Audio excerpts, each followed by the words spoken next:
10 ans ont passé, donc il était nécessaire qu'on vous fasse comme le récapitulatif des films de la décennie.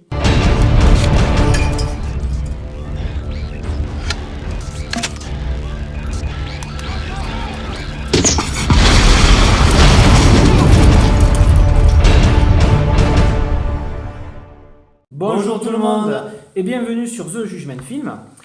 Donc aujourd'hui on se retrouve avec une vidéo un peu particulière, pas une critique du coup, des films de la décennie. Voilà, des films qui nous ont marqué, Guillaume et moi, depuis 2010 jusqu'à aujourd'hui. Voilà. Donc on a une liste un petit peu différente lui et moi, voilà, et on va vous expliquer quels films, selon nos avis personnels bien évidemment, nous ont marqué et pourquoi. Voilà. Donc parmi nos listes, on a une liste un petit peu différente, mais quand même, Il y en a certains qui films, reviennent, hein, il y en voilà, a certains qui où reviennent. on est assez d'accord. Voilà. Alors le but n'étant pas non plus qu'on vous fasse une critique à chaque fois de ces films-là, et on va même pas les mettre dans l'ordre. Moi je dirais celui que j'ai vraiment le plus aimé, mais après, enfin voilà, on va vous les sortir comme ça, sans ordre défini, quoi. Voilà. Voilà, et bon, moi j'ai pas trouvé que ces 10 dernières années étaient folles, mais forcément il y a des films qui resteront. Et moi j'ai choisi personnellement des films que j'ai achetés et que je prendrai toujours plaisir de regarder. Pas des trucs qui ont fait polémique à ce moment-là et qui ensuite ne resteront pas, parce que je suis convaincu que dans ces 10 dernières années, il n'y en a pas beaucoup qui resteront. Moi j'ai choisi vraiment des films que moi je sais que toute ma vie je regarderai. Voilà. On commence, hein? Tu commences, hein? Allez, moi je vais commencer donc avec vraiment un film qui m'a énormément marqué, que j'ai trouvé vraiment fabuleux, c'est Interstellar, voilà, de Christopher Nolan. Alors pourquoi? Parce que moi je suis un grand fan de tout ce qui est espace, les théories des trous noirs et compagnie, voilà. Et que j'ai adoré ce film déjà par les acteurs, Matthew McConaughey et bien d'autres. Et j'ai été embarqué dans cette aventure, dans cette histoire. J'ai vraiment tout aimé, la mise en scène, je l'ai trouvé fabuleux ce film, hein, voilà. Et bon, après, bien évidemment, ce qui se passe à la fin avec le trou noir, ce sont que des théories. Mais voilà, je me suis vraiment régalé. Et vraiment, quand je suis sorti de là, j'avais qu'une envie, c'était de l'acheter dès qu'il sortait. Et pour moi, celui-là, de ces 10 dernières années, c'est vraiment le film qui m'a vraiment marqué. Voilà. Et que je continuerai à regarder au moins une fois par an parce il est vraiment fabuleux, quoi. Moi, il m'a vraiment marqué, quoi. Alors moi j'ai mis Mad Max Fury Road. J'y croyais absolument pas, parce que sans Mel Gibson et tant d'années après, je pensais pas qu'il réussirait à convaincre la population mondiale en faisant un film steampunk, post-apocalyptique comme ça. Ça avait marché dans les années 70, début des années 80. Je voyais pas comment est-ce qu'il pouvait refaire ça, et il a refait ça, il a refait ça mieux encore. C'était un film complètement fou visuellement. Il y a pas le scénario le plus dingue dedans, mais c'est un film qui a explosé le box-office et qui a explosé la science-fiction et qui a donné un coup de pied au-dessus de tous ces films-là. Et c'est exceptionnel, exceptionnel. C'est pas un grand chef-d'œuvre, mais c'est vraiment dans la science-fiction et dans ce genre de film, c'est l'apothéose.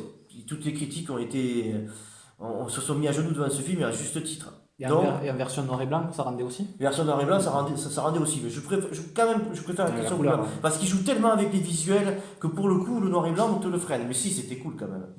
Voilà. Ensuite, moi, je vais parler d'un autre film. Alors, c'est pas dans l'ordre, évidemment. Moi, il y en a un qui m'avait marqué, notamment au niveau des super-héros de DC Comics. C'est Man of Steel. Et oui, Man of Steel, je sais que beaucoup l'ont critiqué et qu'il n'a pas plu tant que ça. Mais moi, il m'a marqué. Pourquoi? Parce que Superman, voilà, un film sérieux, sombre, où, oui, il fait face à ces problématiques. Mais après, on n'y reste pas non plus pendant des heures dessus parce que Superman, quand même, depuis tous les films qui sont sortis, tout le monde connaît l'histoire. Et surtout par rapport aux méchants et par rapport surtout aux scènes d'action qui étaient pour moi du jamais vu. Ces scènes d'action qui ont été énormément critiquées. Mais le fait que ce soit rapide, puissant et qu'enfin on a un Superman que quand il te met un coup de poing, il te fait traverser le mur. Et Et bien un voilà. méchant à sa hauteur surtout. Et surtout un méchant à sa hauteur, voilà, puissant dans cette ville à la fin, qui a été critiqué, je respecte la vie des gens, mais moi j'ai adoré, quand j'ai vu ça au cinéma, j'étais bluffé, j'étais sur mon fauteuil, j'avais jamais vu ça, voilà, pourtant on en a eu beaucoup avant Man of Steel, des films de super-héros, mais là franchement pour le C'était le coup, plus puissant celui-là, c'est il vrai. était vraiment d'une très grosse puissance, et après j'ai tout aimé, la musique qu'il y avait tout autour, Henry Cavill en Superman là ne m'avait absolument pas dérangé, tout ça. Bref, celui-là, il m'avait filé des frissons, quoi. Voilà.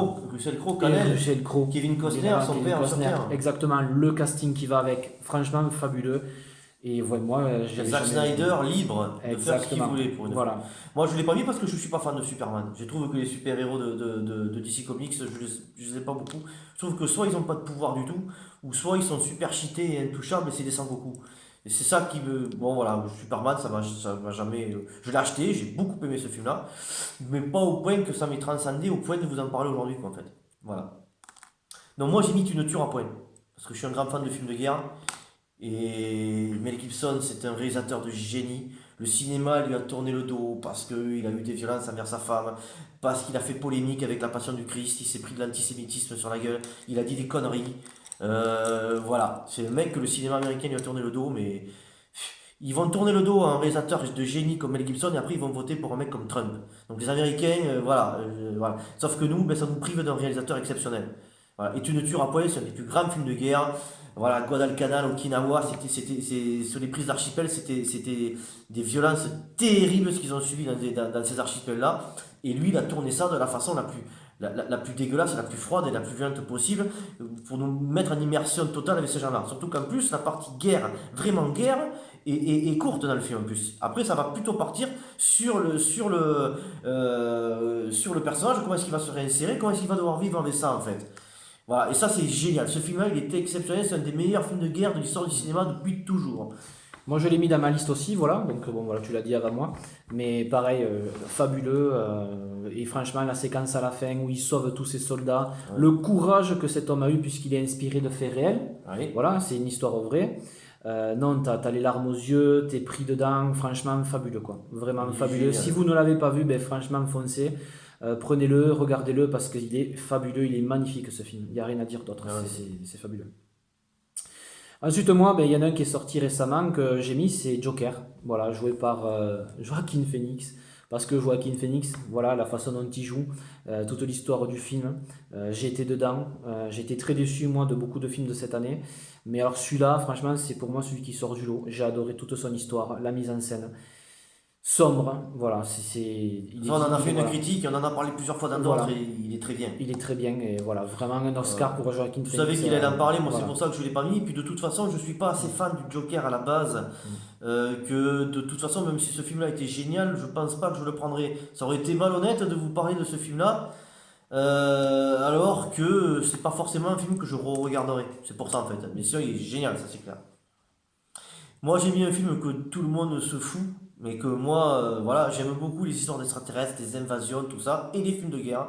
Et il y en a un qui est filmé caméra au point et qui te met en immersion, qui est tourné comme un film de guerre, et c'est une invasion d'extraterrestres. Ça s'appelle World Invasion Battle Los Angeles. Je n'ai jamais vu, écoutez, j'ai un homme de cinéma et tous ces trucs-là, je n'ai jamais eu des sons aussi puissants que dans ce film. Et je n'ai jamais eu une immersion militaire qui fait face à des extraterrestres, à une menace comme ça, autant que dans ce film. Ce film-là, pourtant, il y a un scénario, il tient là-dessus le scénario. Voilà. Ils ont pas voilà. Mais ce film-là, je me suis régalé. Je pourrais le voir 20 fois par mois sans aucun problème, d'autant que je me régale de voir ce film-là. Je retombe en enfance et je suis en immersion dans les combats de ce film-là, quoi. J'adore ça. Je suis totalement d'accord avec toi, puisque moi, pareil, il m'a marqué aussi, parce que, voilà, c'est à 100 à l'heure, t'es tout le temps J'étais là-dedans. comme ça, tout le Et long, en plus, le film, il finit genre, ben, allez, on souffle un coup, et on reprend les armes, et c'est et reparti. ça repart. Voilà, d'autant que tu te dis, ben, pourvu qu'ils fassent un 2, bon, ils l'ont jamais fait, puisque forcément le film n'a pas marché, c'est pas ce genre, c'est pas ce registre de film qui plaît, dommage. Mais vraiment, voilà, des séquences d'action, Ah ouais. mais impressionnantes, tu te dis qu'à un moment donné, ça va s'arrêter, mais non, c'est comme ça Des pendant moments tout le film. Hein. des moments de bravoure que tu pouvais voir à l'époque Voilà. de John Wayne Exactement. ou de trucs comme ça. Et surtout qu'en plus, nous, dans le cinéma où on a été, on a vraiment eu la chance d'avoir des excellents sons. Et effectivement, ça a été vraiment une claque, ce film-là, de ce Je sais pas côté-là. s'ils l'ont repris en 4K, Parce que mais s'ils l'ont sorti en 4K, je en le prends. termes, voilà, tu disais, bon, pas forcément en termes de scénario, c'est basique. Mais en termes de séquence d'action et Et l'immersion voilà. dont tu es, Et de la rythme. surprise d'attaque, le rythme, voilà, le rythme les du film, rebondissements, tout. c'était Et exceptionnel. tous les personnages du petit commando qui est là, que tu suis, ils ont tous un intérêt, tous un propos. Il n'y en a pas qui sont relayés au second plan. Toute l'équipe qu'on te présente, tout le monde sert à quelque chose dans le film. Ça, c'est génial, ça. Voilà. Un autre film, alors celui-là, je pense que beaucoup n'en a absolument jamais entendu parler, puisqu'il n'était pas sorti dans toutes les salles de cinéma. Nous, on n'avait pas eu l'occasion d'aller le voir quand il était sorti. On l'a revu en Blu-ray quand il est sorti. C'est Trollhunter, voilà, le chasseur de trolls. C'est un film norvégien qui a été tourné par des amateurs. Et franchement, donc c'est tourné un peu à la found footage, voilà. Ouais. C'est des jeunes qui, Comme Blair Witch, vous savez. Là. voilà, c'est des jeunes qui font des enquêtes et des petits reportages pour leur université et qui vont s'intéresser à un homme qui, soi-disant, chasse les ours. Sauf qu'ils vont s'apercevoir que c'est pas les ours, c'est qu'il y a des trolls en Norvège. Et le film, eh ben, la façon dont c'est filmé et au niveau de l'histoire, hein, ben, j'ai trouvé ça vraiment pour alors, un petit film parce qu'il n'a pas eu un gros budget, mais fabuleux. Les effets spéciaux, même si c'est amateur, sont vachement bien faits. Tu es avec eux quand ils sont de la nuit dans la forêt et que toi tu regardes ça le soir, ben, tu as peur aussi, voilà, et C'est il est vrai. vraiment fabuleux. Le lieutenant. Et à la fin, voilà, il y a toutes C'était sortes génial, de ça. trolls, donc il y a aussi toute cette magie, toute cette mythologie au niveau des trolls. Il y a différents trolls et tout ça. Il fait qu'1 heure et demie le film, mais franchement, si vous ne l'avez pas vu, je vous conseille de le voir pour vous en faire votre propre opinion, parce qu'il est vraiment... moi, il m'a surpris et je l'ai toujours regardé parce que, ouais, franchement, moi, il m'a marqué, je ne m'y attendais pas et il est vraiment top. Voilà. Et moi, je l'ai refourgué comme un abruti. Maintenant, il faut que je le retrouve et il est rare. Voilà. Alors, je l'ai pas mis parce que c'est vrai, j'aurais pu le mettre, mais j'en ai mis beaucoup plus que toi. Et du coup, parce que c'est vrai que ce film-là, il est bien. C'est le seul film de found footage que j'ai aimé, moi. Voilà. Alors, il y en a un que j'avais pas prévu de parler de suite, mais je vais en parler, mais j'ai vu que tu l'as sauté, celui-là. Et t'as dû le Ah oui, zapper. effectivement, j'ai Donc, je zappé. vais en parler puisque je l'ai mis aussi. Donc, on va en parler. C'est Tron, l'héritage. Ouais. Tron, l'héritage, ça nous est jamais arrivé qu'à la fin d'un film, on a eu l'impression de revenir sur Terre, quoi. On De a- temps que tu es plongé dans un univers tellement particulier de jeux vidéo, d'une ambiance tellement particulière, que le héros du film, il se retrouve plongé là-dedans, Et et toi quand aussi. il en ressort, t'en ressors avec lui, quoi. Exactement. Il est génial, ce En film. fait, le spectateur rentre dans la grille comme, Ah ouais, comme, ouais, ouais, ah ouais, comme ouais, le ouais. héros du film. La musique, Voilà. tout ce film-là, Daft Punk. voilà, Voilà, Daft Daft Punk, Punk, voilà. la musique, tout le film, te met dans, il est particulier, il est indescriptible ce film-là, faut y aller, c'est une expérience ce film-là. Ah ouais, ouais, C'est franchement. une expérience ce film-là. Ça c'est un film qu'on regrette de ne pas aller le voir en IMAX. En IMAX, ouais, mais je Ouais, sais ouais. même pas si ça existait encore en Toulouse l'IMAX quand ils sont sortis. Ça, je sais pas. Mais en tout cas, franchement, C'était. c'est en IMAX, ça aurait été une tuerie, quoi. Ah oui, oui, Franchement, il était génial. Moi, je sais pas, c'est on pareil. regrette vraiment de Celui-là, pas le le jour voir où comme ça. ils le remettent en 4K, je me le reprends en 4K. C'est vraiment une expérience Ah ouais. visuelle, c'est exceptionnel ça. Franchement, exceptionnel. Voilà. Sinon, moi j'avais mis Pacific Rim. Alors, Pacific Rim, ils ont fait un désastre avec le 2, malheureusement. Mais étant fan de manga, étant fan de, de tous ces trucs-là, on a envie un jour de voir des robots géants se fighter avec des kaijus. Voilà. Quand on est vraiment passionné de cet Quand on est univers-là, vraiment passionné voilà. de cet univers-là, voilà. Un film fait pour les fans qu'on est, alors il en faut, oui. Il a été sauvé par le Japon, ce film-là. Si le La Japon Chine. et la Chine, s'ils n'avaient pas été voir ce film-là, mais les gens s'en foutent. Mais moi, voilà, je suis désolé. Ce film ne parle que de ça. On est dans une ambiance, il n'y a pas de temps pour une romance, il n'y a pas de temps pour ci, pour là, il n'y a pas de temps de tergiverser. La Terre est attaquée par des créatures, Des kaijus. voilà, il faut se défendre. Voilà. Il y a Charlie Hunnam et Ron Perlman qui jouent dedans. Donc voilà, le père et le fils qui jouent dans Son of Anarchy. Ron Perlman qui fait le beau-père de Jack Steller. Tous les deux jouent dedans, exceptionnel, ils jouent formidable. Bon, bien, moi j'ai adoré. Il n'y a rien d'autre à dire, on va pas passer 2 heures sur le film. Il Et est c'est ce qu'il faut génial, dire, personnellement, c'est que, moi ce film-là, je regarderai toute ma vie. Voilà, c'était du jamais vu parce que visuellement, de voir des gros robots géants comme ça s'affronter avec des grosses créatures, C'est toujours jamais vu. c'est Enfin, toujours la jamais vue, vu. là, Quoi. Voilà, là, il nous avait Même le posé. 2 se sont foirés. Bon, nous, on est fans, il était moins bien, mais on est fans de cet univers-là. Donc, forcément, nous, enfin, on était comme ça au cinéma, on n'a pas compris. On avait la chance d'avoir une avant-première, mais au moins une bonne semaine avant que le film sorte. Et franchement, c'était mais exceptionnel, quoi. Visuellement, du adoré, jamais moi, vu. j'ai adoré, Les moi. combats, vraiment impressionnants. T'avais l'impression qu'après ce film-là, ils allaient nous faire du Goldorak ou des trucs comme Voilà. ça. Et après, encore une fois, les gens s'intéressent tellement peu à ce genre de choses, ils aiment les films plus terre à terre, et ainsi de suite. Et du coup, mais toi qui es fan et qui aime bien rêver quand tu vas au cinéma, eh ben, t'en es un peu privé parce que les gens ils veulent voir leur vie au cinéma en fait. Ils veulent plus rêver les gens, c'est dommage quoi. Parce que moi j'aime rêver quand je vais au cinéma. À toi. Ensuite, on va parler de notre registre, toujours dans les séquences d'action, on va dire, pour l'instant. Fast and Furious 5. Ah, je l'avais mis sur. Voilà. Parce que Fast and Furious 5, au début, Fast and Furious c'était les tunings. Et à partir, alors je pense que ça a commencé un petit peu dans le 4, mais surtout par rapport au 5 avec l'arrivée de Dwayne Johnson, on est parti dans un registre vraiment sur des films avec des grosses cascades, des films d'action On est parti totalement sur le film effrénés, d'action. On des est parti courses sur le film d'action poursuites, total et pur. voilà, des courses poursuites vraiment puissantes et tout ça, et des séquences d'action. J'ai envie de te dire, à un moment donné, c'était aussi du jamais vu, quoi. Ça Voilà. réinvente, en fait, Voilà. ça a réinventé le cinéma d'action. Alors après, je parle du 5 parce qu'après, il y a eu le 6, le 7, le 8 et bientôt le 9. Mais c'est surtout c'est celui-là qui a fait un peu la transition, j'ai l'impression, dans la Ce forme, qui quoi. était intéressant aussi, c'était Voilà. le face-à-face entre Vin Diesel et The Rock. Quelqu'un à sa taille. Après, ils Voilà. deviennent amis, donc l'intérêt n'y est plus. Voilà, c'est plus Voilà. pareil. Après, c'est un peu. Le 6 c'est un peu le ressuscité du 5, le 7 un peu le ressuscité du 6, et on reprend toujours les mêmes héros. Voilà. Celui-là, ça faisait vraiment transition. On Voilà. passait directement dans le film d'action. Ça pétardait de feu de Dieu. Alors après, on aime ou on n'aime pas. Voilà, Ah ben. c'est sûr que les séquences d'action sont abusées, des trucs comme ça. Voilà. Mais à un moment donné, c'est le spectacle et on est là Tu aussi vois, pour ça, quoi. voilà, on va pas s'expliquer, C'est- on va pas s'excuser Effectivement. d'aller voir ce genre de film. On aime ce genre de film, j'aime les films d'action. Et comme je le dis tout le temps, il y a des excellents films dans tout. Un bon film, ce n'est pas simplement le cercle des potes disparus. Tu peux avoir un excellent film dans le registre d'action, dans le registre aventure, dans le registre western. Écoutez, Fast and Furious, dire que ça serait un mauvais film d'action, je vois pas pourquoi. Il y a tout, il y a tout. Même l'humour, il est dosé d'une façon qui te fait pas chier dans le film. Et la bande son du film, la musique. La bande son du film, même Voilà. que je suis pas fan de rap ni tous ces trucs-là, bon, c'est bien, voilà, c'est génial, moi j'adore. Pourtant, moi je suis plutôt un fan de hard rock et de métal, mais la musique ne me gêne pas, voilà. Et non, non, c'est moi j'adore. Et d'ailleurs, tu disais qu'il y a de très bons films dans tous les registres, et on va changer de registre. On va parler de l'horreur avec Conjuring. Ah ouais, mais je l'ai vu sur aussi, tiens. Voilà, le premier Conjuring qui, alors je parle du premier, Le premier, voilà, ça, c'est qui est clair. sorti, qui a fait flipper presque tout le monde, quoi. Je veux dire, ils avaient mis des vidéos sur internet de la réaction des gens dans les salles. Ben nous, c'est exactement ce qui nous est arrivé.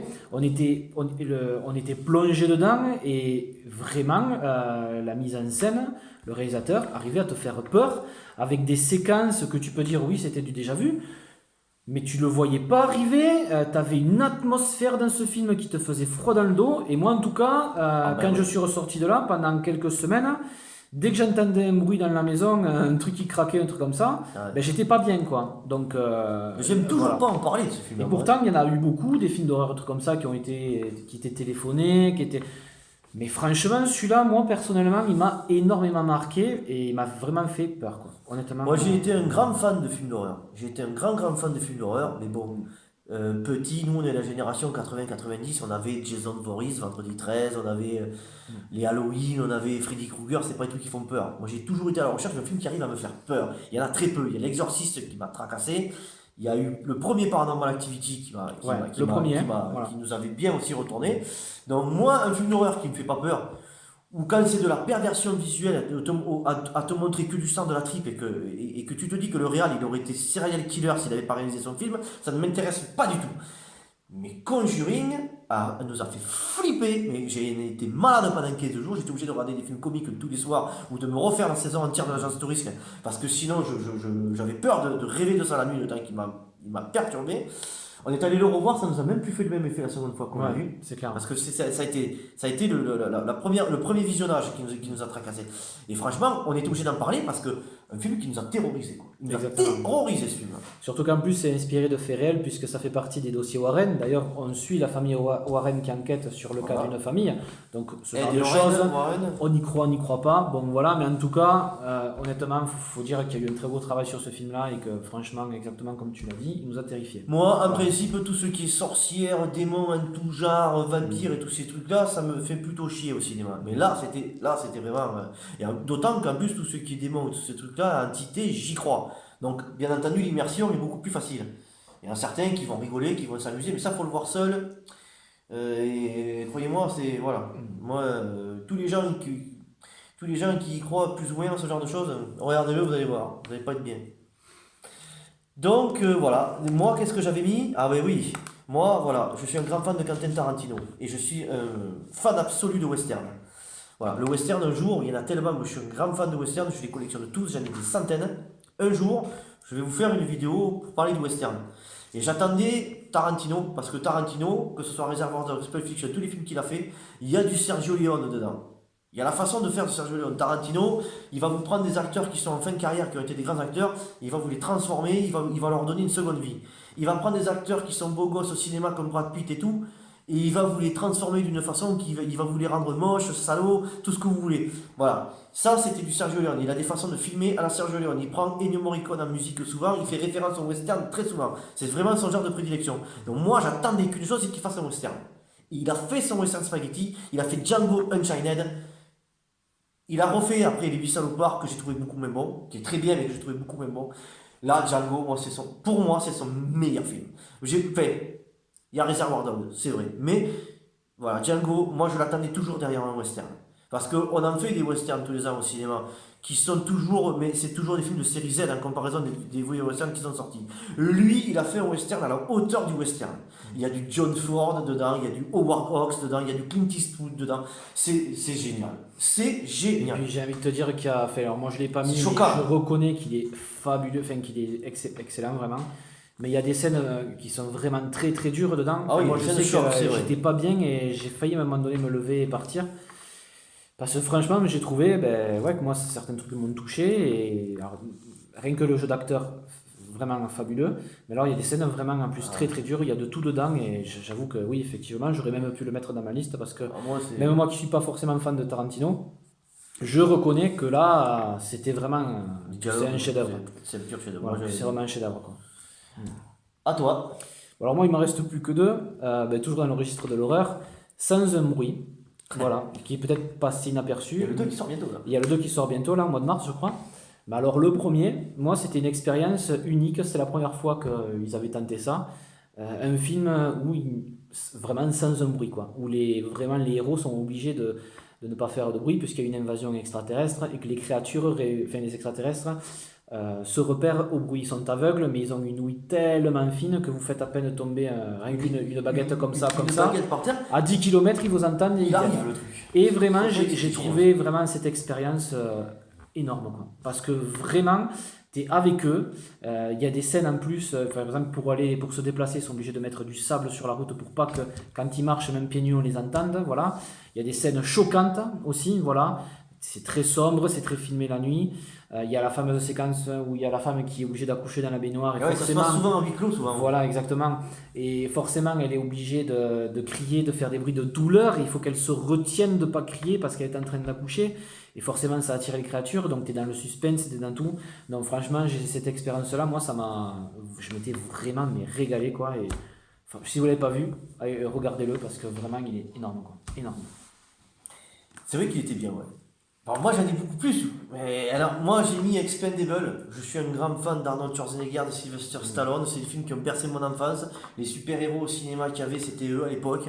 Voilà, les films étaient faits, en plus, les cascades étaient faites en réel, il y avait des trucs qui étaient géniaux. Moi j'aime beaucoup ces mecs-là.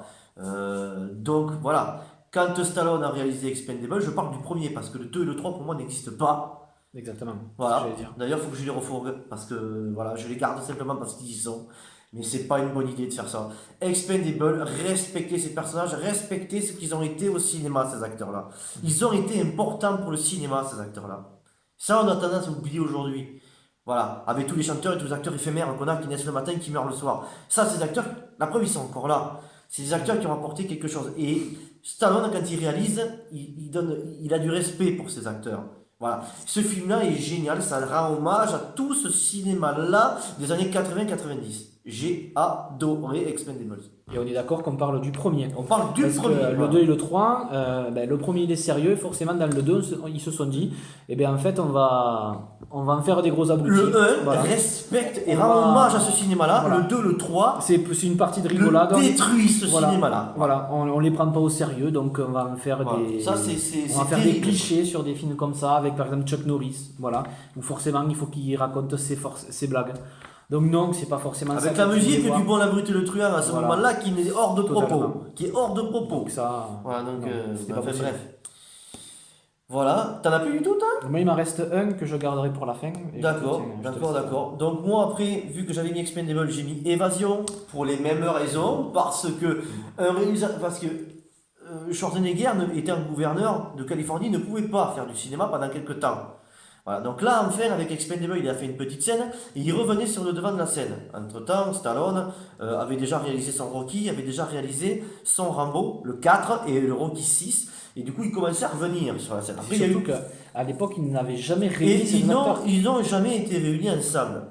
Mais là où je voulais en venir, c'est que ça faisait quelques films qu'ils faisaient au cinéma, l'un et l'autre, et il y a un réalisateur sorti de nulle part qui s'est dit, mais il faut que je leur rende respect à ces deux acteurs-là. Ah Il ouais. a fait un film où il les réunit, c'est pas un film particulièrement ouf, mais ce film-là leur rend respect, leur rend hommage à tous les deux, et les voir tous les deux s'échanger des scènes dans un film comme celui-là. En plus, je venais de me regarder l'intégrale des 4 saisons de Prison Break, moi. Donc, du coup, les voir dans une évasion, un film d'évasion ou un film de prison au cinéma, ça marche toujours. C'est comme les scènes de cambriolage, ça marche toujours au cinéma. En plus, avec deux acteurs comme ça, c'était fou furieux. Moi, j'ai adoré. Moi. J'ai adoré ce film-là, j'étais obligé d'en parler. Dans ces 10 dernières années, la réunion de Schwarzenegger et Stallone au cinéma dans un film comme ça, génial, moi j'ai adoré. D'ailleurs, moi, je suis obligé d'en parler de ce film-là aussi. J'aurais pu le mettre dans ma liste, hein. Parce que je suis allé le voir avant lui. Et bon, moi, j'aime beaucoup Stallone et Schwarzenegger, mais pas, je suis pas aussi fan que toi. Et quand je suis sorti de là, et je me suis dit, mais c'est exceptionnel ce qui s'est passé. Déjà, j'ai adoré l'histoire du film, puisqu'il y a des retournements de situation aussi dans le Ah, au scénario. taquet, oui, C'est oui. pas un scénario qui tient sur une feuille non plus. Voilà. Et la première chose que j'ai fait, c'est l'appeler. Et je dis, mais franchement, toi qui es fan, tu vas faire une crise cardiaque quand tu vas sortir de là. C'est pas possible. Et vraiment, Ah, il moi, je sais pas est comment mon cœur a énorme, hein. tenu. Je sais pas comment Voilà. mon cœur a Et tenu. moi, voilà, j'ai pris une Ah, claque aussi devant ce film parce qu'il est vraiment exceptionnel, quoi. Ah ouais. Voilà. Bon, après, j'ai mis, voilà, je suis un grand fan de James Bond, Mm. voilà, ça vous le savez, je le dis souvent, je suis un grand fan de James Bond, il n'y en a pas beaucoup d'excellents dans James Bond. Il y a eu 5 ou 6 acteurs, ils ont dû en faire un ou deux chacun de bons. Voilà, pour la faire courte, Sean Connery, moi, il y a Goldfinger vraiment qui est exceptionnel, et Opération Tonnerre. Les autres, voilà, ils sont bons, mais voilà. Ensuite, j'aime beaucoup Au service secret de Sa Majesté avec Georges Lazenby, mais cet acteur-là n'en a fait qu'un. C'est un film qui a eu son succès par la suite, voilà, et pas à sa sortie. Ensuite, il y a eu Roger Moore. Moi, il a apporté que de l'humour, Roger Moore. Je trouve pas. Il y a rien à un, c'est L'espion qui m'aimait, que je trouve vraiment génial, qui est peut-être son chef-d'œuvre. Mais après, les autres, ils sont sympas. Enfin, moi, je suis un grand fan, je les aime tous, mais ça part en sucette. Ensuite, il y a eu Timothy Dalton. J'ai adoré les deux films de Timothy Dalton, ils ont été détestés. Moi, j'ai adoré les deux. Et ensuite, il y a eu Pierce Brosnan. Et moi, pour moi, le seul qui est vraiment bon de Pierce Brosnan, c'est GoldenEye. Voilà. Ensuite est arrivé Daniel Craig. Moi, j'ai pas aimé Casino Royale. J'ai pas aimé Quantum of Solace. J'ai adoré celui dont je vous parle, Skyfall. Ça, c'est un des plus grands, peut-être le plus grand James Bond qui a eu. Il est exceptionnel. Voilà. Même Spectre qu'il y a eu juste après, je l'ai pas trouvé. Il est pas mauvais, mais je l'ai pas trouvé exceptionnel. Donc on verra le prochain. Mais Skyfall, j'étais obligé d'en parler parce que c'est un des plus grands James Bond qui est. Il est génial ce film-là.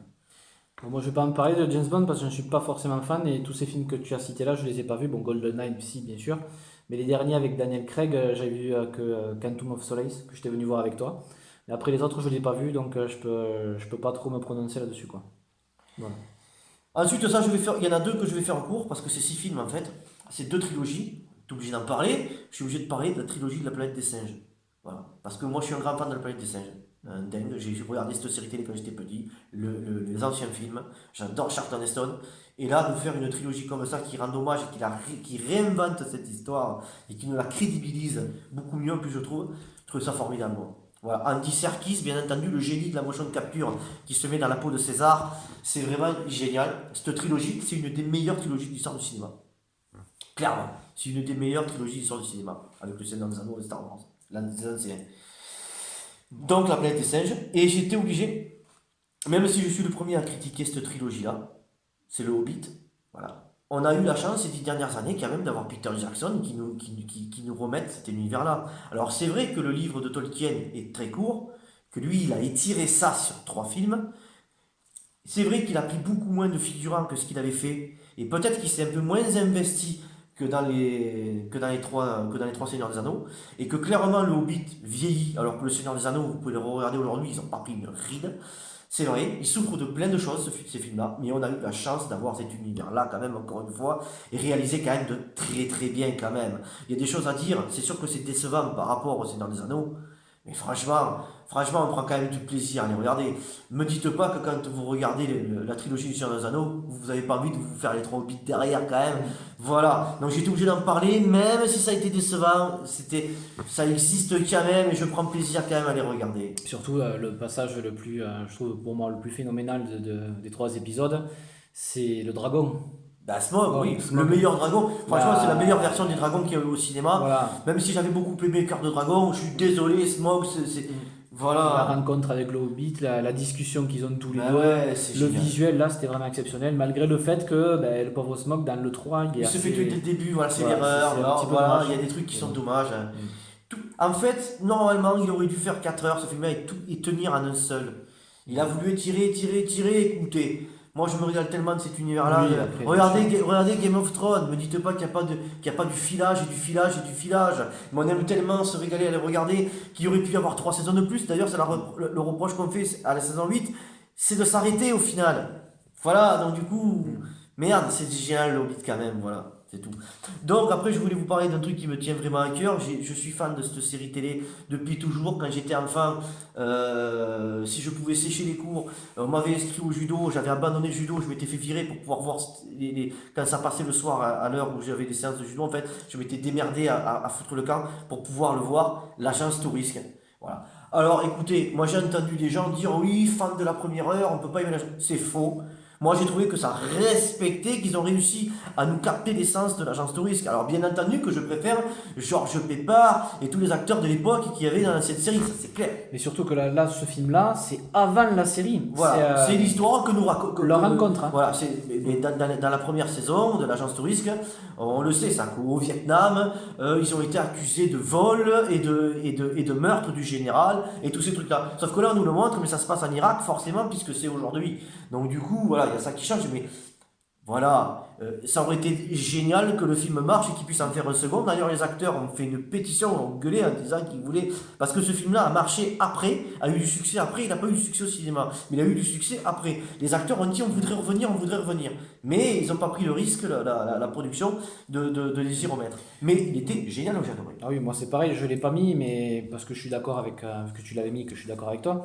En plus, je l'avais vu avant toi aussi, celui-là, Oui. et je suis pas forcément un fan de cette série-là. J'ai vu que quelques épisodes quand j'étais petit, mais quand j'ai vu le film, par contre, je me suis vraiment régalé déjà le casting, et je t'ai appelé de suite et je t'ai dit Moi, vas-y parce que toi qui es fan absolu de cette série-là, et j'ai forcément. acheté les t-shirts. Et j'ai adoré du début jusqu'à la fin, vraiment le film il est excellent. J'ai acheté toutes les affiches.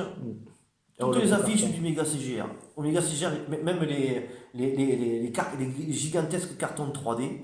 Et tout ce film-là, voilà, moi j'adorais, j'adore l'agence touriste. Et ce film-là, ben voilà, moi j'adore. Ensuite, j'ai mis Logan. Logan, moi je suis un dingue de Wolverine, j'adore Wolverine. Ça m'a fait chier que dans les X-Men, c'était plus ou moins des OAV sur Wolverine parce que normalement dans X-Men, il n'a pas, il a pas l'importance qu'il a dans les films comme ça, hein, mais il a une série sur lui, c'est un personnage énormément aimé, Wolverine, qui a une importance dans le monde Marvel terrible. Mais j'ai trouvé qu'on lui rendait jamais hommage à Wolverine au cinéma, quoi. Il a fallu le dernier, il a fallu Logan pour qu'on le voyait vraiment nerveux, qu'on le voyait vraiment comme il aurait fallu être. Et en plus, il y avait une petite ambiance sur le band de Logan que j'ai adoré ce comics. Il est génial. J'aime beaucoup les westerns, je vous l'ai dit. Donc cette ambiance post-apocalyptique westernienne, j'ai kiffé, moi. Surtout qu'en plus il était violent, là il y avait le sang. Le sang, c'est Donc violent. forcément ça te Wolverine, rajoute un surplus quand tu vois la BD, quand tu vois comme c'est sanglant. c'est au niveau violent. de- Lui, il est vieux, Le fait de il est l'avoir malade. interdit à un il certain âge, ben voilà, ils ont pu rajouter le côté gore et franchement ça va trop bien avec il lui est quoi. vieux, Voilà. il est malade, il Bien sûr. picole. Quand il se bat, c'est dégueulasse. Ça, j'ai bien aimé. C'est ça, Wolverine. Quand vous lisez Wolverine, c'est pas des BD pour enfants, Wolverine. C'est pas, faut arrêter de croire que beaucoup de gens n'aiment pas ces films-là parce qu'ils croient que c'est pour les enfants. Le comic, c'est des BD pour adultes à la base. Et mention spéciale quand même à la séquence dans X-Men Apocalypse où il sort et que là il a une très bonne séquence aussi. Ah ben oui, dans X-Men Qui est Apocalypse, gore il y avait aussi, une ouais. bonne séquence. Je les ai pas mis, les X-Men, parce que je les ai pas forcément tous aimés. Donc j'ai préféré Logan en fait. Ce film-là m'a marqué, me marquera toujours. Après, j'ai marqué Les Chemins de la Liberté Je l'ai pas vu. Moi. avec Colin Farrell, avec Ed Harris, avec toute une pléiade de grands acteurs. Histoire vraie, pendant la Seconde Guerre mondiale, de gens prisonniers, non pas dans un stalag allemand, mais dans les géoles de Sibérie. Donc, être prisonnier dans un goulag, vous avez le froid. Alors, il y a toutes les nationalités. Vous pouvez avoir des Russes qui sont prisonniers politiques, des Allemands. Vous pouvez avoir des Juifs. Vous pouvez avoir des Polonais qui ont voulu se rebeller contre les armées. Vous pouvez avoir des pilotes anglais qui ont été échoués, des militaires américains, de tout. Et ces gens-là, ils vont décider de s'évader. Voilà. Ils sont un petit groupe, ils vont s'évader. Ils vont devoir traverser toute la Sibérie, une partie de la Russie, traverser la Mongolie pour arriver jusqu'au Tibet, arriver en zone libre qui appartient aux Anglais, et aux Indes, qui était une province anglaise, pour être en zone libre. Alors je ne vous dis pas bien entendu tout ce qu'ils vont subir. Ce film-là, c'est exceptionnel, ce film-là. Il leur arrive tout ce qui est possible qu'il puisse leur arriver. Et c'est une histoire vraie, je crois qu'ils sont que 2 ou 3 sans sortir à la fin. Ce film-là, c'est du pur génie, les chemins de la liberté, c'est extraordinaire. Justement, puisque tu parles en plus de faits réels, d'histoires vraies, moi j'en ai vu un il n'y a pas si longtemps que ça, que tu n'as pas eu l'occasion de voir au cinéma. C'est Une femme d'exception. Voilà l'histoire vraie sur Ruth Bader Ginsburg, cette avocate qui a voulu changer le regard de la justice sur la discrimination fondée sur le sexe. Voilà. Ou à travers cette affaire-là, voilà, elle va essayer de faire comprendre à la justice que les femmes existent aussi, voilà, qui a été jouée par Felicity Jones, voilà, Oui. et qui est vraiment exceptionnelle, qui est magnifique, hein, et d'ailleurs à la fin il y a donc la vraie personne qui apparaît à l'écran, et il est prenant du début jusqu'à la fin, voilà, tu suis cette histoire-là, tu suis le combat de cette femme, hein. Du début jusqu'à la fin, ça te prend par les tripes. Il est vraiment fabuleux. Si vous ne l'avez pas vu, il est plus au cinéma, mais il est sorti il n'y a pas si longtemps que ça. Mais allez, regardez-le parce qu'il est vraiment énorme, quoi. Et honnêtement, moi, c'est pas forcément ce genre de film qui m'intéresse, mais celui-là, Si il t'as m'a aimé ça, bouleversé. si t'as aimé ça, moi je peux t'en Et proposer deux. Il faudrait que tu vois, je t'en ai déjà parlé, Erin Brockovich avec Julia Roberts. ah oui, il faudra que je les vois, tout ça. Ça, c'est une femme qui. Voilà. Julia Roberts dedans se bat, c'est une histoire vraie, Mm. qui se bat pour qu'il y ait une société qui a mis du détergent, qui a mis des produits dans les champs, et les gens ont chopé des cancers, ça en sont morts, pour donner du pognon à la famille, parce que là, elle a gagné le procès. Et l'affaire José Haynes, avec Charlize Theron, qui est exceptionnelle, une femme qui a dû élever ses enfants seule, qui a été violée par son professeur, et qui doit travailler à l'usine pour s'en sortir, qui est génial, et qui est une histoire vraie, et qui a mené un combat de femmes pour qu'elles soient rémunérées de la même façon, et tout ça. Génial, ça aussi. Ça, faudra que je les vois.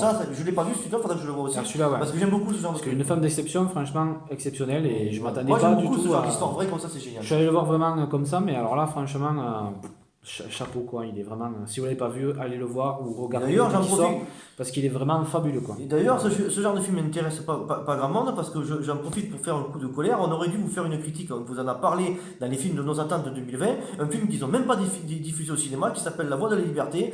Et la voix de la justice. La Voix de la justice, Voilà. qui était censé être l'histoire d'un avocat, c'est une histoire vraie, sur la ségrégation raciale dans les années 70-80, Voilà. qu'on n'a pas pu voir parce qu'on nous en a privé. Non, pas parce qu'on a prévu, mais surtout parce que dans notre cinéma, ils ne l'ont pas Oui, diffusé. ils ne l'ont pas Voilà. diffusé, pourquoi? Parce qu'ils se sont dit ça fera moins d'entrées que va-t'en savoir quoi. Voilà, c'est dommage. Alors toi, parce t'es que, privé de voilà. voir un film quoi. On en avait parlé dans la critique des attentes Ça, 2020, c'est- et du coup, voilà, on ne pourra pas faire la critique puisque on n'a pas pu le voir, il n'est pas passé dans On notre préfère cinéma. te mettre Voilà. des âneries, c'est toujours au détriment de films comme ça qui sont plus ou moins auteurs, plus ou moins intéressants. Voilà. Ça, c'est chiant. Mm. Voilà, moi, j'ai horreur de ça. Quoi. Voilà. Ensuite, bon, voilà, je voulais vous parler d'un film d'Inarritu, parce qu'Inarritu, c'est un réalisateur exceptionnel qui a réalisé le seul film dont Leonardo DiCaprio a été oscarisé, c'est-à-dire The Revenant. Toujours pareil, je suis un fan de western. Voilà. Ce film-là est génial. La scène de début, en plan séquence, où ils sont en train de se battre contre des Indiens, c'est plutôt des Iroquois ou des Mohawks ou des Mohicans comme ça. Voilà. Déjà, j'adore le dernier des Mohicans, que ce soit le livre ou le film. Alors, de Michael Mann, d'ailleurs, ça faut voir, c'est extraordinaire. Non, moi, ça m'a mis dans cette ambiance-là, dans les montagnes rocheuses, les trappeurs. Dans les westerns, moi, j'aime bien ça, quand on nous montre, il y en a très peu de films sur les trappeurs, comme ça, la survie et tout. Et là, Tom Hardy, face à Leonardo DiCaprio, la scène de l'ours, quand il se fait défoncer par l'ours, et lui, la façon dont il a dû vivre ce film, où il s'est mis en immersion totale, où il a été dans les eaux froides, où il a fait... S'il n'avait pas eu l'Oscar pour ce film-là, mais jamais de sa vie il aurait eu l'Oscar. Déjà, c'est une honte qu'il n'en ait pas eu avant, Leonardo DiCaprio, parce que la prestation de Django Unchained, il aurait dû en avoir un. Mais bon, Bref, The Revenant est génial. Moi, ce film-là, il m'a marqué. Toi, un peu moins parce que t'es pas trop dans l'ambiance de ces films-là, mais moi, je Non, sais non, que mais je après, l'ai claqué, quoi. je suis allé le voir en tant que toi et je reconnais que c'est vraiment un très très grand film, quoi. Ça, il n'y a pas à dire. Je suis moins fan de ce registre-là, mais franchement, c'est un grand film. Ça, il n'y a aucun problème là-dessus, quoi. Voilà, ça, je peux pas dire le contraire. Voilà. Ensuite, je vais faire vite, hein, parce que j'en ai deux autres, mais je vais faire vite, hein. Ça fait à peu près 18 films que je vous ai parlé, c'est chaud, hein. Moi, voilà, City Hunter. City Hunter, pas le film, pas le Nicky Larson de Philippe Lachaud, de la bande à Fifi, que j'ai trouvé très bien. Ouais. Le manga, Mais le ouais. manga Privatize, qui est sorti vraiment, voilà, du réal en plus de la série originale et du manga original, et c'est vraiment génial. Moi, Ce film, à lui seul, c'est toute la série, quoi. ce film-là, voilà, il a capté toutes les C'est. sensations Ah ouais. en la modernisant en te la mettant aujourd'hui. Alors en général, quand on modernise un héros, par exemple, vous faites un Indiana Jones aujourd'hui et vous lui faites utiliser les codes d'aujourd'hui, tous ces trucs-là, très souvent ça marche pas. C'est pour capter le public jeune et ça marche pas. Mais là, la façon dont Nicky Larson, par exemple, le code XYZ, parce que c'est un tueur et à gage, donc on doit aller. Alors il met ça à l'aéroport ou à la gare, il y a XYZ et c'est le nom de code. Comment ils ont réussi à utiliser ça avec les nouveaux écrans qu'il y a dans un aéroport aujourd'hui, tous ces trucs-là et tout, c'est très intéressant. C'est vachement bien, ça nous le rend encore d'actualité, hein, Nicky Larson. Et ça, c'est génial. Et puis là aussi, beaucoup de personnes l'ont certainement pas vu parce qu'il n'est pas passé dans tous les cinémas aussi, sauf que nous, on a eu la chance de Voilà, l'avoir. ça c'est vrai. Voilà. Et ça, c'est. Et on a eu qu'une séance, il y a eu qu'une ou deux séances, et Voilà. sinon j'aurais été le voir tous les jours, ce film-là. On n'avait pas encore construit la chaîne, créé la chaîne, donc on n'a pas pu vous en parler. Mm. Mais bon, on en parle deux, trois fois quand même dans nos critiques, vite fait. Mais quand il sortira en Blu-ray, il faut qu'on en parle de ce film-là. Parce que ce Exactement. film-là est génial. Voilà. Il est génial. Après, voilà, le dernier, hein, j'ai mis The Irishman. J'ai mis The Irishman, qui est sorti sur Netflix, Mm. avec, bien entendu, le réalisateur Martin Scorsese, dont je suis un fan absolu, qui réunit à l'écran Joe Pesci, Robert De Niro, Al Pacino. Parce que, bon, dans Les Affranchis, dans le Casino, il avait déjà réuni Joe Pesci et Robert De Niro, que c'est génial. Mais là, en plus de ça, il y a le maître incontesté, Al Pacino, qui est un pur génie. Harvey Keitel aussi, hein. Et puis on pourrait en citer d'autres, hein, parce qu'il y en a bien d'autres, Puis d'accord. déjà, le fait qu'on te réunit les trois, voilà, Sous la caméra de ce réal, c'était simplement. Jamais j'aurais cru que je verrais ça un jour. Jamais j'aurais cru que je verrais ça un jour à notre époque, étant donné que le cinéma l'a refusé à Martin Scorsese et qu'il a fallu que ce soit une plateforme de série télé qui le prenne. Je le dirai jamais assez, c'est honteux. Voilà. Et je suis bien content que les séries télé maintenant et que les plateformes de séries enterrent le cinéma. Parce qu'ils veulent pas prendre de risques, parce qu'on leur met des cahiers de charges aux réalisateurs, qu'on leur laisse pas la liberté de créativité, de exactement. ton, Voilà. et que les séries télé, eux, elles comprennent. Voilà. Je peux vous citer deux, trois exemples. Je peux vous citer deux, trois exemples. On leur laisse libre cours aux Vikings. Vikings, qui était censé, la saison 6 était censée se terminer. Qu'est-ce qu'ils ont fait? Ils ont payé le Netflix, ont payé le réalisateur Michael Hirsch. Ils ont dit voilà, si tu as encore des idées, si tu as encore du propos pour Viking, eh ben nous, on t'achète tout, on récupère Viking, et ben il est parti pour plusieurs autres saisons. Il va développer Éric le Rouge, qui a découvert le Vinland et qui a découvert le Canada et le Groenland. Il va partir sur l'armée viking qui est allée jusqu'en Russie. Il va partir sur Guillaume le Conquérant, qui était le petit-fils de Rollo, qu'on avait nous en Normandie, voilà, le duc de Normandie. Il va développer, il a des choses à dire encore sur cet univers, sur ce monde-là, et bien d'autres et bien d'autres. Voilà, Amazon Prime, ils ont mis 1 milliard de dollars pour faire le Seigneur des Anneaux. Ah oui, ça, ouais. Voilà, c'est tout. Et on leur laisse la liberté. Mandalorian, qui est une série sur Star Wars, western, un peu tout ça, donc libre cours à la créativité. Voilà. Et bien ça, voilà, moi je dis oui, moi je dis c'est génial. Voilà, sur ce j'ai fini. Désolé, c'était un peu long, mais on avait des choses à dire quand même, parce que c'est quand même 10 ans de cinéma, donc Voilà, on en a sûrement oublié bien d'autres, hein. bien Mais sûr. ne nous en voulez pas, c'est notre avis à nous. Il y a peut-être des films que vous avez haïs dans les films qu'on a cités, et des films que vous avez trouvés géniaux dans ceux que vous avez vus vous. Encore une fois, moi, je triche pas, c'est vraiment les films que j'ai en Blu-ray chez moi, et que je regarderai. J'allais pas vous parler de films certes comme Joker, tout ça, qui sont bien mieux que certains, mais que moi, c'est pas les miens. Donc, Et d'ailleurs, justement, par rapport à ça, ben, n'hésitez pas dans les commentaires à nous laisser des messages, enfin à nous laisser des commentaires, bien évidemment, pour nous dire si vous avez aimé ou pas, si vous êtes d'accord avec nous, si vous votre avez propre classement à vous, voilà, d'ailleurs. votre propre classement, les films que vous, qui vous ont marqué, on discutera avec vous volontiers, il n'y a aucun problème. Voilà. N'hésitez pas à laisser des pouces bleus, à vous abonner à la chaîne si vous aimez ce que nous faisons. Et de toute façon, nous on se retrouve bientôt. Bientôt. Et je voulais Voilà. simplement dire que c'est aussi les films qu'on a aimés de ces 10 dernières années. Dans ces choix-là, c'est C'est pas notre avis nos personnel. films préférés de toute notre vie. Mm. Il y Ah a, non, il y a- il y a- il y a des centaines de films que je Voilà. préfère 100 fois ces films-là, ça c'est clair. Voilà. Voilà. Donc nous, on vous dit à bientôt À bientôt. pour une prochaine vidéo. Ciao. Ciao, ciao. Hasta la vista, baby.